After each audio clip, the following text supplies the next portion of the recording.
Brothers took me out to a restaurant last night, and I ain't never seen that many snails and lobsters in my life. And big lobsters, and I forget all the names of it, scallops and shrimp, gobs of garbage. I saw one very beautiful black woman, a beautiful sister, with a plate full of them long legs. I said, look at my sister, God. I said, I looked at her. I said, she gonna eat that stuff. She was putting that stuff on her. She had a big platter. Boom. Boom. I said, oh my God, sister. I couldn't say nothing to her. She would have hit me in my mouth. But I'm just saying that it's terrible with the way we've been taught to eat. You don't want to eat no clam. That stuff is pure garbage. Why eat that which God has made to take care of garbage? Okay, I will. Why eat that which God put here to eat up and remove garbage? Then we're going to eat that which eats garbage. Please. Lord have mercy. And pig is bad for you. The doctors here can run it down. It's bad fella. You say, well, I like bacon. It smells good. Stay away from bacon 30 days and you won't be able to stand the stench. It stinks. No praise is due to Allah. You know, when you and I used to smoke, when you smoke, at first you cough. It burns your mouth. Nothing about it is good. But you force yourself to smoke. After a while, the body is forced to submit. You forced it by your will to submit to your madness. Right? Then if you stop smoking for a month, what happens if you go back? You go back to the same thing. That tells us that we had to force a biochemical change in our mouth, tongue, and whatever to be able to smoke. Because if you coughed and hacked every single day, you just wouldn't do it. But you force a change in yourself to accept that madness. Right? Yes, but if you put it down and go back, and you repeat that thing, and every time you put it down and go back, you repeat it. Shouldn't that tell us something about the way we're constructed? Right. We were not made to smoke or created to smoke. Same thing with whiskey. You cannot say whiskey tastes good. You're a liar. No, you told a lie. Pardon me. Whiskey does not taste good at all. Beer does not taste good. Not at all. You say, I like it.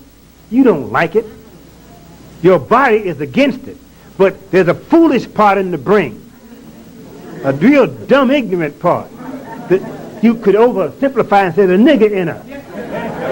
That part says, take it anyhow, because subconsciously I got to be like white folks. I see them doing it, I'm going to do it too. Because the white man is my God. Smoking and drinking, you're saying white folks is God. I'm sorry. That's where we got it from. You say, but didn't the Indians you smoke 16,000 years ago? Remember, you didn't know nothing about no Indians smoking 16,000 years ago until the Elijah Muhammad said it. So you can't use that. We do what we do in this country because white folks taught us to do it. And now we got two divine men pulling us on one side and white folks pulling on the other. And some of us jump on the side of white folks and pull. Huh? Come on now, please. Let's look at it like it is. This teaching is so powerful that even, in years going by, we don't harp on the white man being the devil. That's an established fact. They know it, we know it, everybody knows it. It's as American as apple pie. Sure it is. It is. Nobody argues that. Who argues that anymore? But when we used to hear years ago the white man's the devil, if you didn't hear no more than that from a brother staggering down the street, that's so powerful that all of a sudden we see things different. This teaching is of such nature that when you hear it one time, you are never the same again. Even if you fight it, you are never the same. One dose from a brother or a sister that partly understands it, and all of us partly understand it, but one who partly understands it, is of such power on the mind, in our souls, that we are never the same again. You read in your Bible that Jesus took some spittle, mixed it with dirt, and put it on the man's eye, don't think, you know he didn't actually pick up some dirt and lay it on the man's eye. It didn't happen like that. You know it didn't happen. It means what came out of his mouth. Water is compared to truth. Right. Mixed with that from which we come, our nature. Taking the truth and laying it on our minds right in the core of our nature, and we come to life. Oh, yeah. That's why we'll be given the knowledge of self. The knowledge of self. Self equals nature. Nature equals self. Our real self is we're being told who we are. And we're gradually learning how to be ourselves. But we got to be told what's good for self. Not the reefer or the cocaine. Huh? What's good for me is good for you in terms of our nature. What's good for my nature is good for your nature because it's the same nature. Make sense? That's a Muslim. That's all a Muslim is about. Bottom line, we love the devil because the devil gives us nothing. So therefore we'll hate any friend who comes to give us something.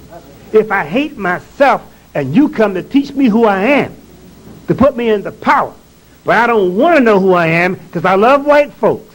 I want to keep them in power. Then Malcolm goes and leaves Elijah Muhammad.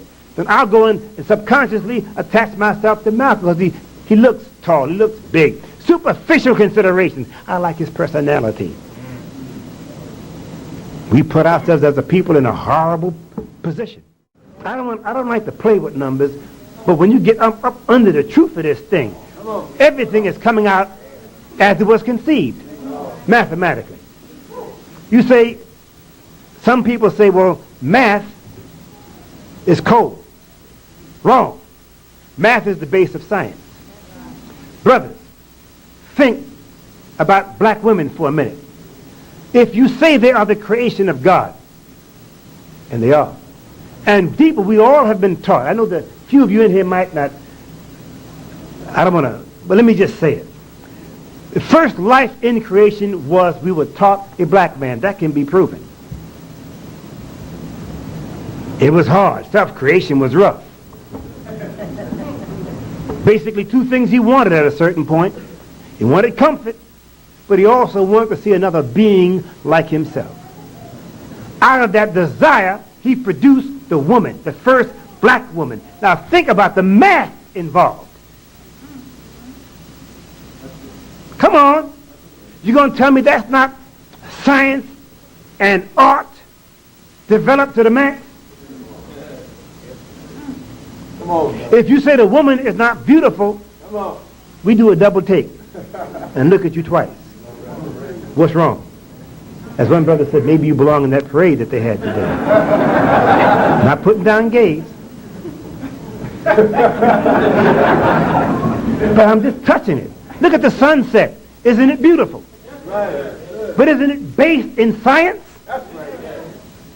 All beauty and art is based in mathematics.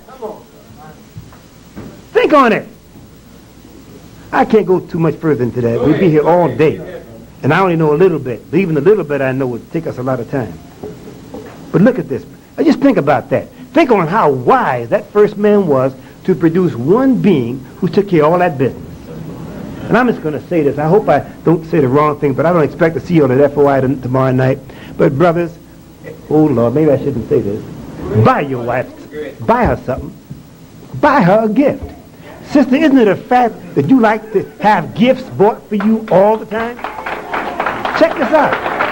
I'm not going to say it, but it's a fact. Some brothers buy their wife a flower every now and year.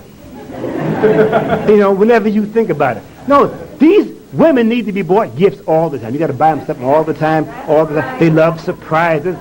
Even when they know you're going to buy it, they still want you to do it anyway. One brother told me how he sends his wife, she's off to school studying. I send my wife a card once a week. I said, brother, you better up that to 2 and 3 times a week. and then surprise that up some bit. I mean, is that a fact, sister? Hey, this is pointing to something in our nature. The point I want to drive or lay on your mind, if I may for a moment, is that we all got our experts. We're not born knowing anything. We grow up and we take certain persons as our experts. Sometimes it's a book, the author of whom we don't even know. But this book says. So we've grown up now and we reach our adulthood. But every one of us in this room relies on somebody other than ourselves for certainty about what's going on around us and in us, right? I got to rely on brother. He knows more about the human body than I do. You find what I'm getting at? All of us got our experts now. So later on, you may become an expert in some field. But an expert only with reference to other experts. And a relative expert, not a total expert. Is that correct? Come on now. Now, if somebody can write two books thousands of years ago, then they go ahead and die. And thousands of years later, everything they wrote comes to pass. Are they experts?